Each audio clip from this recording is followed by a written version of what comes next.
Hello guys, welcome back to Tarun's Brainery, and if you're new here, welcome to Tarun's Brainery. நம்ம வந்துட்டு இதுக்கு முன்னாடி வீடியோல வந்துட்டு what we saw was law of diminishing marginal utility, one of your important topics in your chapter 2. இப்போ we are going to now see whatever your chapter name itself is. என்னது? Consumer equilibrium தான் நம்ம இப்போ பார்க்கவே போறோம். That is your chapter name. இங்க பாருங்க. What is it? Consumers equilibrium and demand. So உங்க chapter name ஓடவே நம்ம இப்போ we are going to see consumer equilibrium. Okay. Now, what is an consumer equilibrium, or before that, what is an equilibrium? Equilibrium na என்னது? That is a point of no change. நான் அந்த பாயிண்ட்டை விட நான் கம்மியாவும் வந்துட்டு நான் ஏத்துக்க மாட்டேன் எதுவுமே. அந்த பாயிண்ட்டை விட அதிகமாவும் நான் ஏத்துக்க மாட்டேன். புரியுதா? அதுதான் வந்துட்டு equilibrium point. See, a state of rest or no change. I won't change at all. I'll just stand still over there. That is my point of highest satisfaction. Okay, wow. What is consumer equilibrium? See, if equilibrium is that, what is consumer equilibrium? Wherever the consumer is feeling utmost satisfaction towards a commodity or towards commodities, anything. Correct? That's the point. So, a situation where a consumer gets maximum satisfaction with limited income. Please note it down. Maximum satisfaction with limited income and has no tendency to change expenditure pattern.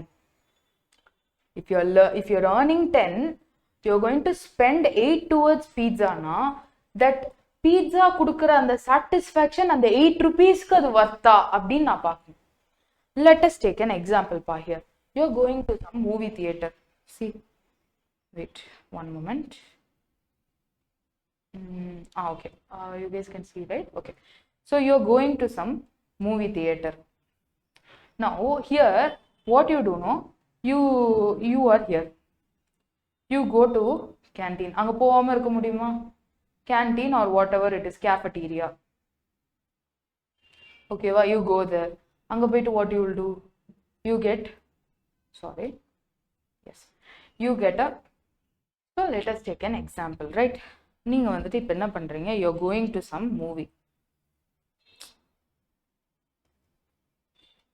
See, you're going to some movie. This is you here. You're going to the cafeteria. அது போகாம இருக்க முடியுமா? மூவினாலே cafeteria தானே. You're going to the cafeteria. Now what you do? You go there and get some popcorn. Popcorn வாங்காம மூவியா? You're going to see what? Coolie ன்னு வெச்சுக்கோ. You're going to see Coolie movie. You went and got your popcorn. What you also do? அங்க பார்த்தோனே எல்லாம் ஆசையா இருக்கும். You got some chips packet. ஓகேவா? Lay's chips packet. இப்போ அப்புறம் என்ன ஆகும்? அப்போ திடீர்னு what you will feel? ஐயோ தாகமா இருக்குமே, இதெல்லாம் ட்ரையா சாப்பிட்டா தாகமா இருக்குமே அப்படின்னு சொல்லி you get a Coke. Hey, bear with me, pa. This is Coke bottle. Okay, wow. Coke bottle. Okay, wow. Coca-Cola. Now what you do? இதெல்லாம் பார்த்தோன்னே இதெல்லாம் இருக்கு, ஸ்வீட்டா தான் இருந்தா நல்லா இருக்குமேன்னு சொல்லி you go get one cake. அட பாவி, எவ்வளோடா திம்ப அப்படின்றதே உனக்கே தோண ஆரம்பிச்சிடும். Now these all were rupees for what? 2000 சரி 800. I know popcorn 800 ஆயிடும், பட் இருந்தாலும் hypothetical. ஓகேவா? You get what? You get popcorn, you get chips, you get Coca-Cola, you get cake. You are now satisfied. இப்போ என்ன ஆகுது? Greed takes over you. You see this side and see pizza and burger. Now you are tempted. இதெல்லாமே ட்ரையா இருக்குப்பா, அது கொஞ்சம் சூடா இருக்கும், அதை போய் வாங்கிடலாம் அப்படின்னு சொல்லி what you do? You go and get one medium pizza, not even regular. Like your one Gadot Gajan. ஓகேவா? You get one medium pizza. அவ்வளோ பெரிய பீட்சா வாங்கிட்ட. ஓகேவா? And what you do? You also get a burger. Now you come and sit. அப்படியே கையில் அப்படியே ஃபுல்லாக இப்படி எடுத்துன்னு போற. ஓகேவா? இப்போ என்ன ஆகுது? You eat your popcorn. You eat your chips. You are drinking Coca-Cola side by side. And last dessert வேணும்ல, you're eating cake. Now you forgot about the pizza and burger. அதை பார்த்தோன்னே ஐயோ இதை வேற வாங்கி தொலைச்சிட்டோமா, நம்ம என்ன நினைச்சு வாங்கணும் அப்படின்னு யோசிப்பேன்.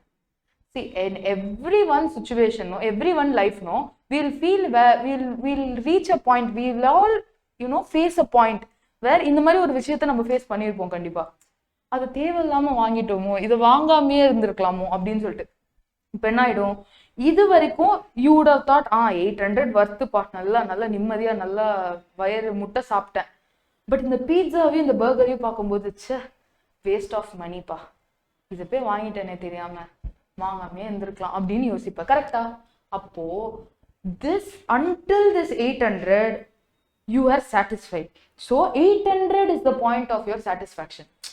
But once இதெல்லாம் சேர்த்து இது மட்டும் 1000 ஆயிடுச்சு, பீட்சாவும் பர்கரும் மட்டும் 1000 ஆயிடுச்சுன்னா உன் மனசே வெடிச்சு போயிடும். ஐயோ 1000 ரூபாய் இதுக்கு போய் செலவு பண்ணிட்டோமே அப்படின்னு சொல்லி. ஏதோ டிக்கெட் காசு ஒரு 200 ரூபாய் 300 ரூபாய் இருந்திருக்கும் கரெக்டா, கூலி படத்துக்கு. பட் அங்கே போய் உட்காந்து இந்த மாதிரி 1800 ரூபாய் செலவு பண்ணுறப்ப until 800 no you will feel satisfied. Okay, இவ்வளோ ப்ராடக்ட்ஸ் வாங்கியிருக்கோம் 800, அந்த பீட்சாவோ பர்கரோ 1000. அப்போ அந்த ஒரு ஜோஷ்ல you would have bought it. But ஆனால் லேட்டர் யூ ஸ்டார்ட் ரிக்ரெட்டிங். புரியுதா? இதுதான் 800. ஸோ 800 will be your point of equilibrium, point of satisfaction. Once you think the money that you spent on a product is a waste, money that you given to a product is a waste of money, அந்த மாதிரிலாம் உனக்கு தோண ஆரம்பிச்சிச்சுன்னா that is when your point of equilibrium starts, when your MU, the marginal utility starts decreasing. So equilibrium na enna? See, be very very clear. Law of diminishing marginal utility different, consumer equilibrium different. See, ரெண்டுமே ஒரே மாதிரி இருக்கும், ரெண்டுமே வந்துட்டு அக்கா தங்கச்சிக்கு மாதிரி இருப்பாங்க. But they are very very very different. ஓகேவா? I'll tell you how. Now, law of diminishing marginal utility sees your satisfaction, your consumption of how many goods. ஓகேவா? But consumer equilibrium also takes into consideration your income levels. You may புரியுதா? அதை தான் நீங்க படிச்சோம். See, what did we see? See, maximum satisfaction with limited income and has no tendency to change the expenditure pattern. அப்படின்னா ஒரு தடவையும் நான் ஒரு தியேட்டருக்கு போகும்போது above 800, anything spent above 800, I'll start thinking, இது ஸ்பெண்ட் பண்ணணுமா வேணாமா, இது வந்து பண்ணலாமா வேணாமா அப்படின்னு I will start thinking. Clear? Got it? Next. இப்போ இந்த consumer ஈக்குவிலிபிரியம்ல tell me only one commodity you will consume. You will consume n number or sometimes one commodity. கரெக்டா? அப்போ கன்சியூமர் ஈக்குவிலிபிரியம் நீ ஒரே ஒரு கமாடிட்டியை கன்சியூம் பண்ணா எப்படி இருக்கும், நீ ரெண்டு கமாடிட்டியை டுகெதரா கன்சியூம் பண்ணா எப்படி இருக்கும். இது ரெண்டு தான் this is the only two situation that you will see in consumer equilibrium. ஓகேவா? at your level, that is. So first one என்னது? single commodity. when a consumer spends his entire income, see, உன்கிட்ட இருக்கிற இன்கமே 2000 ரூபாய் தான் அப்படின்னா தான் 200 இதுக்கு 1800 ஃபுட்டுக்கு அப்படின்னா டோட்டலா 2000 is your income na entire you sent it on what? the commodity. ஓகேவா?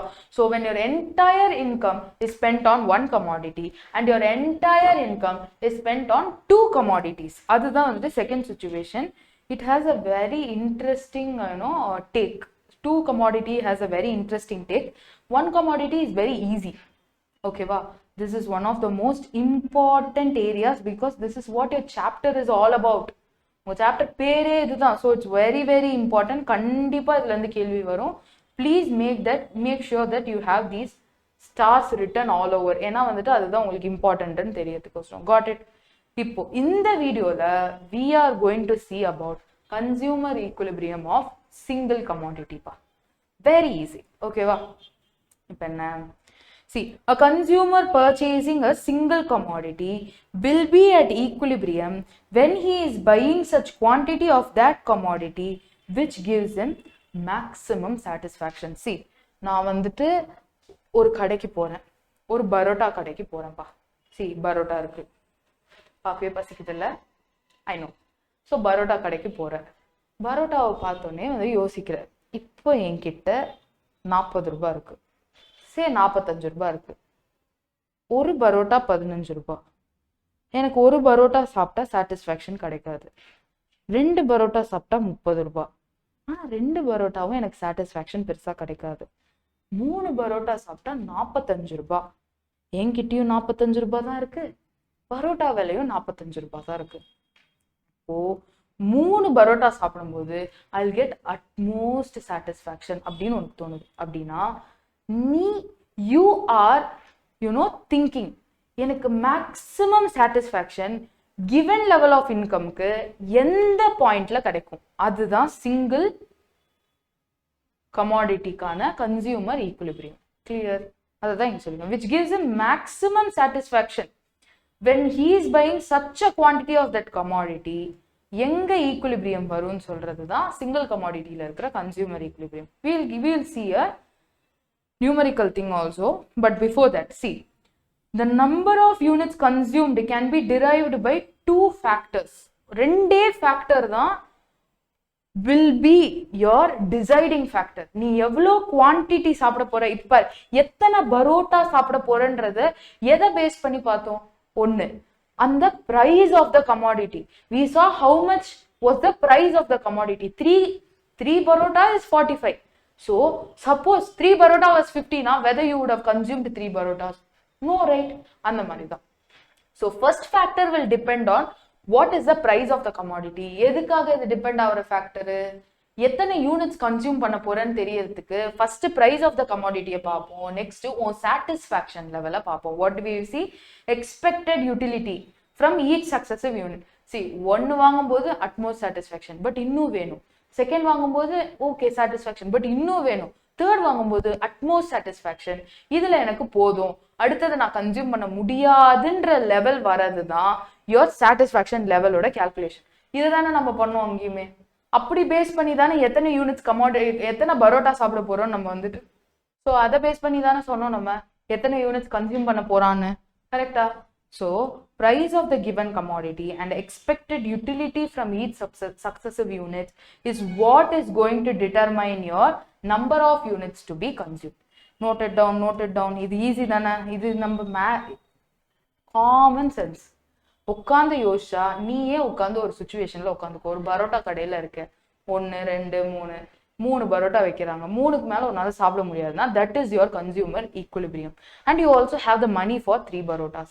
You also agree with the price of the commodity. இதுதான் வந்துட்டு ஓவரால் சிங்கிள் கமாடிட்டியோட கன்சியூமர் ஈக்குலிபிரியம்க்கு. But you should also know what is the condition for this equilibrium.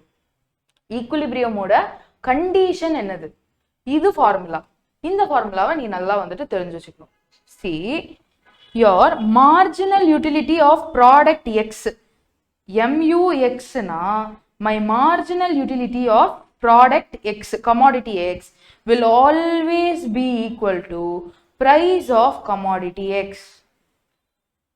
Correcta?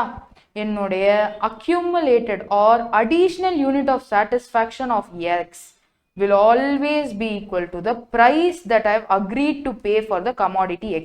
See, 45 will be equal to 45. இதுதான் பா consumer equilibrium condition for single commodity. Please make it down. Note it down. Single commodity ஓட equilibrium condition. See, 2 commodityக்கும் இதே மாதிரி condition இருக்கு. இது புரிஞ்சதுனா தான் அது புரியும். நான் என்னுடைய சாட்டிஸ்ஃபேக்ஷன் என் பிரைஸுக்கு ஈக்குவலா இருக்கணும். நான் 45 ரூபாய் கொடுத்து சாப்பிட்ற அளவுக்கு எனக்கு அது ஒர்த்தா ஃபீல் ஆகணும். நான் 45 ரூபாய் கொடுத்தாலும் எனக்கு அது வேஸ்ட்னு தோணக்கூடாது. என் satisfaction should be equal to the price. கரெக்டா? அதுதான் எல்லாருமே எக்ஸ்பெக்ட் பண்ணுவோம். இப்போ நம்மளுக்கு கிடைக்கிற சாட்டிஸ்ஃபேக்ஷனோட பிரைஸ் அதிகமா இருந்தா நம்ம இடத்துல அதை செய்வோமா? கொடுப்போமா? நம்ம அந்த காசு முதல்ல கொடுப்போமா? ஐயோ போடா, இதுக்கெல்லாம் போய் செலவு பண்ணுவானா அப்படின்னு யோசிக்க மாட்டோமா? சேம் அதே மாதிரிதான் your satisfaction should match your price. இதுதான் வந்துட்டு சிங்கிள் கமாடிட்டிக்கு சொல்றாங்க. ஓகேவா? MUX will always be equal to PX. See, we have a what? We have a schedule to explain how. இங்க பாரு, first unit X உடைய first unit நீ consume பண்ணும்போது the price is 10, your utility is very high. When your satisfaction is very higher than the price that you are going to pay, you will start demanding more. அதுதான் சொல்றாங்க பாரு, the consumer will increase the consumption. First வந்துட்டு எனக்கு அது அவ்வளோ பிடிச்சிருக்கு, எனக்கு அந்த கேக் 10 ரூபாய் தான் சொல்றாங்க. ஓகேவா? இப்போ நான் என்ன பண்ணுவேன், நான் திருப்பி போய் இன்னொன்று வாங்குவேன். ஏன்னா என்னோட சாட்டிஸ்ஃபேக்ஷன் அதை மீட் பண்ணிடுச்சு, எனக்கு இன்னும் வேணும்னு தோணுது. புரியுதா? அப்படின்னா when mu, that is your satisfaction, that is your marginal utility of x, is greater than your price of x, then the consumer will start demanding more. See, second unit consume பண்ணும்போது he is paying 10 rupees but he is getting satisfaction level of 16 rupees. புரியுதா? நான் என்ன யோசிக்கிறேன்னா, இது 10 rupeesக்கு வருது இல்லப்பா, இது 20 rupeesக்கு வித்துருக்கலாம் அவங்க. அந்த மாதிரி ஒரு மென்டாலிட்டியில நான் அதை சாப்பிட்றேன். அப்ப நான் அதுக்கு 10 rupees தாராளமா பே பண்ணுவேன். கரெக்டா? இப்போ தேர்ட்ல பாருங்க, தேர்ட்ல I'm paying 10. I also think this is worth for 10. கரெக்டா? தேர்ட் யூனிட் சாப்பிடும்போது எனக்கு அப்படிதான் ஃபீல் ஆகுது. ஒரு பரோட்டா 10 ரூபாய் தரேன், 10 ரூபாய் அதுக்கு வர்த்துன்னு எனக்கு தோணுது அப்படின்னா this is the consumer equilibrium point. புரியுதா? Your price should match your satisfaction. Your price should match your marginal utility. கரெக்டா?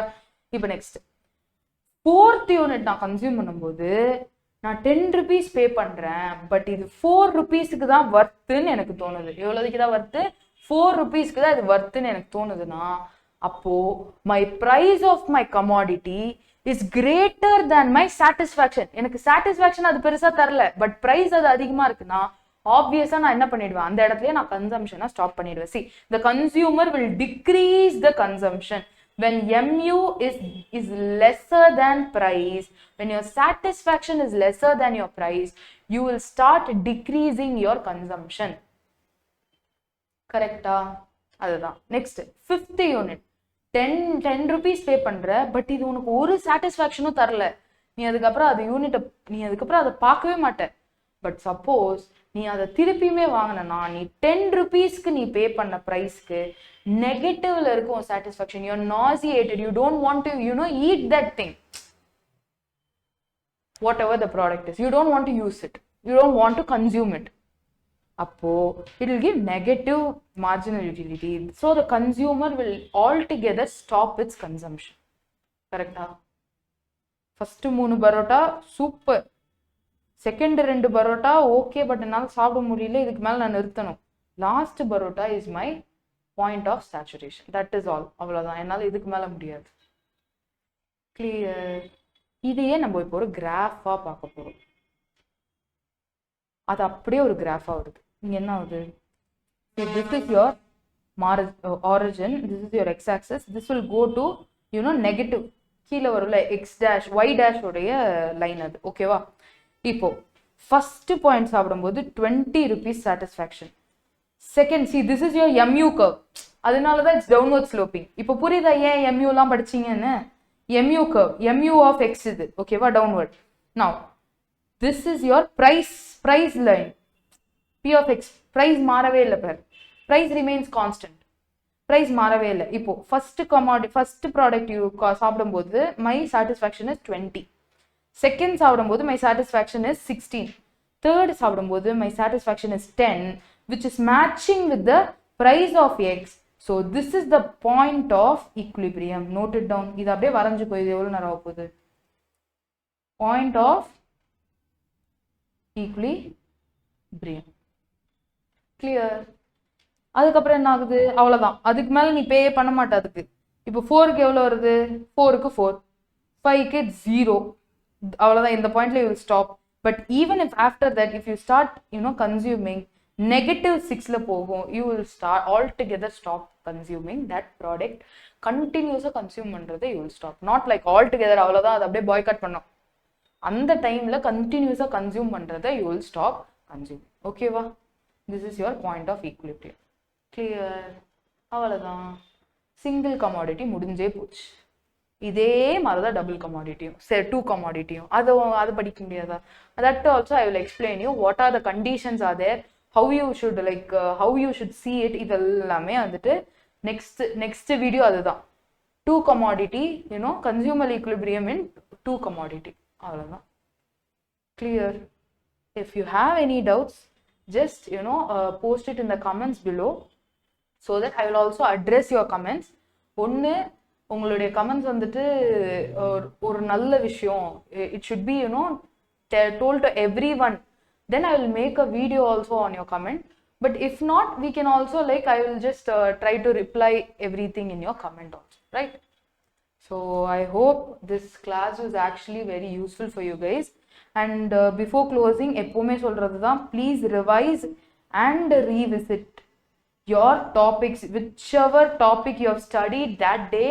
If you have studied this topic till the very end, please try to revise it once again, and after some time try to revisit this topic so that it will be 100% on your mind level. Clear? So all the best guys. I'll meet you guys in the next video. Bye.